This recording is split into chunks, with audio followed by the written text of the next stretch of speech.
हम ज्योमेट्री का पार्ट 4 में पहुंच चुके हैं। 3 क्लास हो चुका है। बेसिक एपीओली जो पिछले सेकेंड क्लास या फर्स्ट क्लास में हम जो थ्योरी करवाए थे उसका कुछ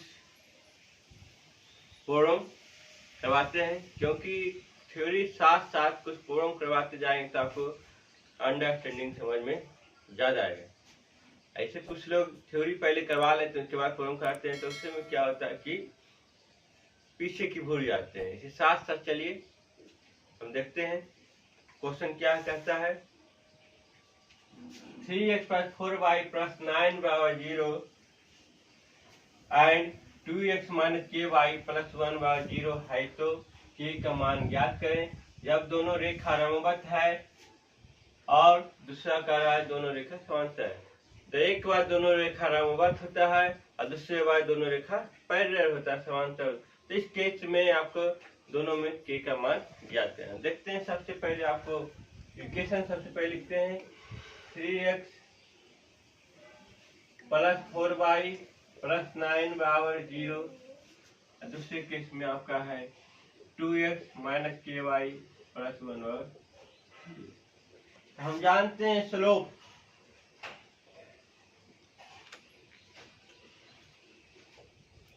यम का जो वैल्यू होता है -a/b, यह इसको कोफिशिएंट ऑफ x बोलिए या कोफिशिएंट ऑफ y। यहाँ से क्या मान एक क्या वैल्यू है 3 है, यानी -3/4। इसी पर यहाँ भी आपका यम का जो मान निकलेगा यम1 कराएगा, क्योंकि पहला रेखा है दूसरा यम। यहाँ पर माइनस कोफिशिएंट ऑफ x बटा कोफिशिएंट ऑफ y, क्योंकि यहाँ लिखिए बार बार लिखने की जरूरत नहीं है। यहाँ पर क्या है x के साथ में आपका 2 है और y साथ में आपका k है। माइनस तो होना ही है, आपको इधर था ही, ये भी आपको पहले से माइनस है, यानी ये माइनस माइनस अब क्या हो गया कट के 2/k निकल गया। अब क्या प्रॉब्लम कहता है इस पर हमें देखना होगा। कहता है दोनों रेखा लंबवत है, तो हम पढ़े हैं 4 परपेंडिकुलर। जब दोनों रेखा लंबवत है तो कंडीशन वहां दिया हुआ था m1 × m2 = -1। ये कंडीशन था। जब दोनों रेखा एक दूसरे के ऊपर लंबवत है तो हमें m1 दोनों जो स्लोप होगा गुणनफल का क्या होगा -1 होगा। यहाँ हम देखते हैं -3/4 हम वैल्यू रख दिए, put in the value, get in the result. m1 का वैल्यू -3/4 और m2 का वैल्यू 2/4। यहाँ से इक्वल टू -1 क्या हो रहा है, माइनस माइनस आपका कट गया है। अब बच गया आपको 2 - 4, यानी ये वैल्यू जो हो रहा है 2k = 3। 2 के बता नीचे में एक 3 है, यानी k का जो मान निकला 3/2 निकला। k का मान कितना निकला 3/2 निकला, यानी हमें अब k का मालूम चल गया कितना 3/2। अब हम देखते हैं दूसरे केस में जब रेखा एक दूसरे के पैरेलल हो। ये कब ऐसा रेखा था, इस केस में ऐसा परपेंडिकुलर कंडीशन हुआ। अब जब रेखा एक दूसरे के पैरेलल है तो हम देखते हैं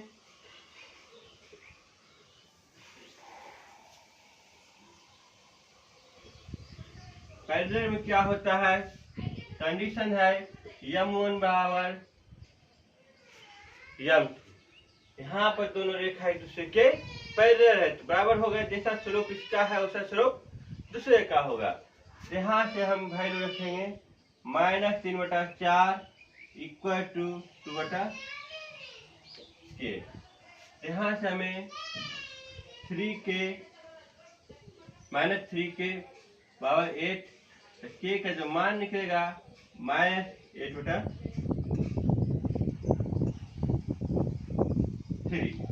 के का मान कितना निकला, -8/3 निकला।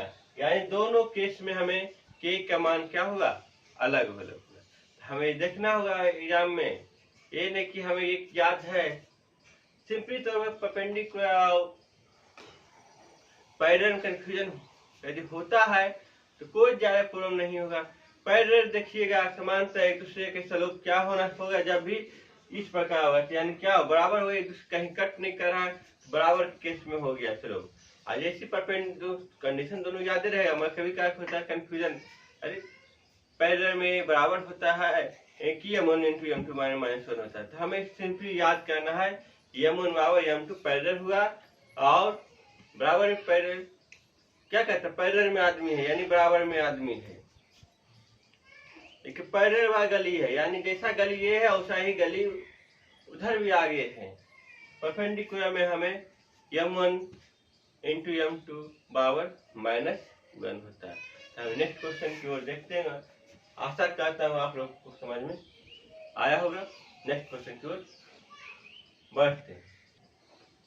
क्वेश्चन देखिए, kx + 3y = k - 3 तथा 12x + ky = k है तो k का मान ज्ञात करिए। दोनों रेखा समांतर है। सेम कंडीशन आपका है, इक्वेशन दिया है 3kx + 3y = k - 3 और दूसरा इक्वेशन है 12x + ky = k। यहाँ से हमें स्वरूप ज्ञात करेंगे, यम का मान जो है m1 का मान -k/3, क्योंकि हमें माइनस कोफिशिएंट ऑफ x बटा कोफिशिएंट ऑफ y, यहाँ कोफिशिएंट ऑफ x क्या है, k है, और यहाँ पर y का 3 है। इसी पर यहाँ भी हम m2 बराबर -x/y के हुआ। अब हम देखते हैं दोनों इक्वेशन क्या है, इक्वल है कब, और पैरेलल केस में। यहाँ मान रखेंगे -k/3 = -12/3, ये कट गया माइनस माइनस, k² 36, यानी k का मान क्या निकला, 6 निकला। बहुत अच्छा क्वेश्चन है, ऐसा क्वेश्चन एग्जाम में आते रहता है। ठीक है, नेक्स्ट क्वेश्चन की ओर बढ़ते हैं। क्वेश्चन है, एक त्रिभुज के तीनों शीर्ष बिंदु के निर्देशांक 3, 6, 6, 3 व 7, 7 है तो त्रिभुज कैसा होगा। मतलब कहने मतलब आपको तीनों कोऑर्डिनेट दिया हुआ है, त्रिभुज कैसा किस प्रकार का होगा, समद्विबाहु होगा, समबाहु होगा, क्या विषमबाहु होगा। तो देखते हैं यहाँ पर हम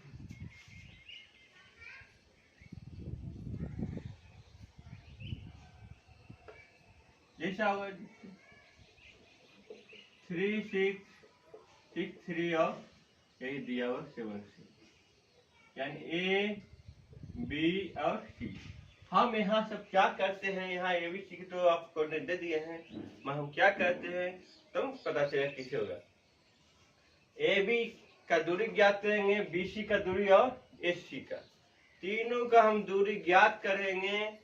तो उस केस में हम जो कंडीशन जो फॉलो होगा, यही दो रेखा आपस में बराबर लंबाई उसका बराबर होते हैं तो समद्विबाहु होगा। यदि पाइथागोरस प्रमेय का पालन करेगा, कर्ण स्क्वायर बराबर आधार स्क्वायर प्लस लंब स्क्वायर का फॉलो करेगा तो आपको समकोण कहलाएगा। ये तीनों रेखा की लंबाई अलग अलग होती है तो वे आपका विषमबाहु कहलाएगा। तो यहाँ पर हम देखते हैं, इसी में आपका 2 पॉइंट के बीच का दूरी का भी क्वेश्चन कंप्लीट हो जाता है। यहाँ देखते हैं ए बी, पहले तो आपको हम दूरी का फॉर्मूला ज्ञात करते हैं क्योंकि आप लोग भुला गए होंगे, डी बराबर s2 - s1 square plus y2 - y1 का स्क्वायर, इस प्रकार है ये फॉर्मूला। ये ना हमेशा गणित यही होता है, y3 - y2 कुछ मतलब दोनों s का डिफरेंट का स्क्वायर प्लस y दोनों y का डिफरेंट का स्क्वायर अंडर रूट होता है। तो यहाँ देखते हैं ए बी क्वेश्चन हम उठाते हैं। यहाँ देखिए ए बी केस में 6 माइनस 3 उल्टा पुट हो गया, उससे कोई प्रॉब्लम नहीं क्योंकि स्क्वायरिंग लगा होगा। 6 माइनस 3 इसको हम लिए हैं, इसको हम x1/1 लिए हैं, इसको x2/2 यहाँ पे x3/3 कर दिए। अब फिर यहाँ पे बाई 2 माइनस बाई 1 3 माइनस 6 का स्क्वायर। यहाँ से हमें तो ज्ञात होगा 6 में 3 गया 3 का स्क्वायर प्लस 3 का स्क्वायर, क्योंकि इसमें कोई फर्क नहीं पड़ेगा प्लस हो या माइनस, क्योंकि स्क्वायर नहीं का 3 3 9 3 3 9 यानी क्या हो गया आपको √18 कहने का मतलब 3√2 3 3 2 18। अब इसी पर देखते हैं BC। यहाँ S2 माइनस 1 यानी 7 minus 6 square plus 7 minus 3/2 minus by 1। यहाँ से हम देखते हैं क्या हो रहा है, 7 में 6 गया 1 का स्क्वायर प्लस 7 में 3 गया 4 का स्क्वायर, 4 16 1 17। इसी पर हम AC को देखते हैं, S1 S2 का यानी 3 माइनस 7 प्लस 6 माइनस 7 का स्क्वायर। यहाँ से हमें 3 माइनस 7 का स्क्वायर क्या हो गया आपको 4 का स्क्वायर प्लस 1 का स्क्वायर। यहाँ देखते हैं 16 प्लस 1 यानी मेरा क्या हो रहा है, ये वैल्यू आपस में क्या हो रहा है बराबर है √70 यानी यहाँ क्लियर है कि BC बराबर AC जो मेरा क्या है बराबर है, यानी दो रेखा आपस में बराबर है उसका लंबाई, इसकी क्या कहलाएगा समद्वि बाहु कहलाएगा। कौन सा त्रिभुज, समद्वि बाहु त्रिभुज आइसोस्केल ट्रायंगल। तो हमें कौन सा त्रिभुज का है, समद्वि बाहु त्रिभुज का। बहुत अच्छा क्वेश्चन ऐसा एग्जाम में आता है, इस प्रकार क्वेश्चन आता है। एक क्वेश्चन और इस पर हम करवाते हैं तो आपको का दिमाग फ्रेश हो जाएगा। तो नेक्स्ट क्वेश्चन की ओर देखते हैं। एक त्रिभुज के तीनों शीर्ष बिंदु के निर्देशांक के अनुसार 4 3 6 4 व 5 6 है, त्रिभुज कैसा है। पिछले क्वेश्चन हम आपको सेम कराए थे, मैं डबल क्वेश्चन करने से आपको, क्योंकि यहाँ पर डिस्टेंस का फॉर्मूला भी आपको यूज करना है, त्रिभुज को भी कंफर्म करना है और त्रिभुज का नेचर भी आपको देखना है। हम देखते हैं सबसे पहले मान लेते हैं कि त्रिभुज ये है,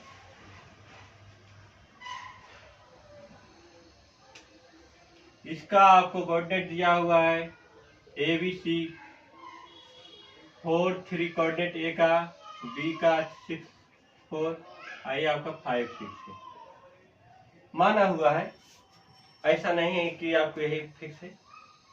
चाहते हैं तो हम जब त्रिभुज का नेचर जानने के क्या करना पड़ेगा, सबसे पहले हम त्रिभुज का साइड का लंबाई भुजा का लंबाई ज्ञात करना है। यहाँ से हम देखते हैं सबसे D का फॉर्मूला क्या होता है, डिस्टेंस बराबर ये दूरी बराबर x2 माइनस x1 का square plus y2 minus y1 का स्क्वायर। यहाँ से हम देखते हैं AB बराबर अंदर 6 माइनस 4 प्लस 4 माइनस 3 का स्क्वायर। यहाँ से देखना है 6 में 4 के 2 2 4 4 में 3 के 1 का स्क्वायर 1 यानी √5। इसी प्रकार हम AB हो गया, BC में आते हैं अंदर √6 में 5 गया 6 माइनस 5 प्लस 4 माइनस 6 6 5 1 का स्क्वायर प्लस 2 का स्क्वायर यानी अंदर √5। इसी पर इसी जो हो गया अंदर रूट 5 माइनस 4 का स्क्वायर प्लस 6 माइनस 3 का स्क्वायर। यहाँ से आपको 5 माइनस 4 का चलिए इसी डायरेक्शन में अच्छे से 1 का स्क्वायर प्लस 6 में 3 के 3 का स्क्वायर 9 1 10 अंदर। यानी क्या हो रहा है, √5 यहाँ √5 यहाँ क्या है, सेम है, ये आपका डिफरेंट है। इसी सो दैट ए बी बराबर बी सी जो आपको क्या है इक्वल रहने का कारण इसको हम लोग समझे बाहु त्रिभुज कहेंगे आइसोसेलेस के। तो बहुत अच्छा क्वेश्चन है। तो आपका इस मेथड पर इस टाइप पर 2 क्वेश्चन हो गया, जिसमें आपका दूरी का फॉर्मूला भी कर इससे क्लियर हो गया और आपका नेचर भी क्लियर हो गया। नेक्स्ट क्वेश्चन की ओर बढ़ते हैं। तो एक क्वेश्चन हम सेंट्रॉइड की ओर करते हैं, क्योंकि इजी है फिर भी हमें करना जरूरी है। क्वेश्चन देखिए यहाँ पर एक त्रिभुज के 3 शीर्ष बिंदु के निर्देशांक के अनुसार 5 -1 -3 -2 और -1 और 8 है, तो केंद्र का निर्देशांक ज्ञात है। हमें सेंट्रॉइड ज्ञात करने का तीनों आप त्रिभुज का तीनों कोऑर्डिनेट दिया हुआ है, उसका सेंट्रॉइड क्या होगा। मान लेते हैं एबीसी आपका त्रिभुज, मानिए नहीं कोई फर्क नहीं है, बस यहाँ पर थोड़ा अच्छा लगता है। 5 -1 आइए आपका -3 और -2 हो गया, आइए आपका -1 और ये आपका सेंट्रॉइड हो गया जी। इस सेंट्रॉइड का कोऑर्डिनेट क्या होगा एक्स वाई के रूप में, वही हमें ज्ञात करना होगा। हम देखते हैं, आपको बताए यदि दिया हुआ है x1/1 x2/2 x3/3, उस केस में सेंट्रॉइड ज्ञात करने के लिए क्या करना है, x Y format x1 + x2 + x3/3 y1 + y2 + y3/3। यहाँ से हम देख लेते हैं, बहुत सिंपल है। मैं एक क्वेश्चन का भी कर आपको एग्जाम में देता है सिंपल है, हमें याद कंफर्म करना सेंट्रॉइड, ये नहीं कि आपको भुला गया। x1 पर x2 पर x क्या 5 -3 और -1, 5 -3 और -1, क्योंकि माइनस माइनस सब है, यहाँ पर माइनस यहाँ भी माइनस, प्लस माइनस माइनस होगा डिवाइडेड 3। और फिर आपको -1 -2 और +8, क्योंकि y1 का वैल्यू -1 है, y2 का मान -2 और y3 का मान 5 में 3 1 4 गया, कितना बच गया 1/3। आइए आपका 2 1 3 यानी 5/3, यानी सेंट्रॉइड क्या निकला 1/3 और 5/3। बहुत इजी है, अच्छा है। एक क्वेश्चन और इस पर हम करते हैं, नहीं तो रहने दीजिए, इस पर बहुत हो गया क्योंकि बहुत इजी है ये आपको। ठीक है, इसके साथ हम आज विराम करते हैं। नेक्स्ट क्लास में फिर मिलते हैं आपको।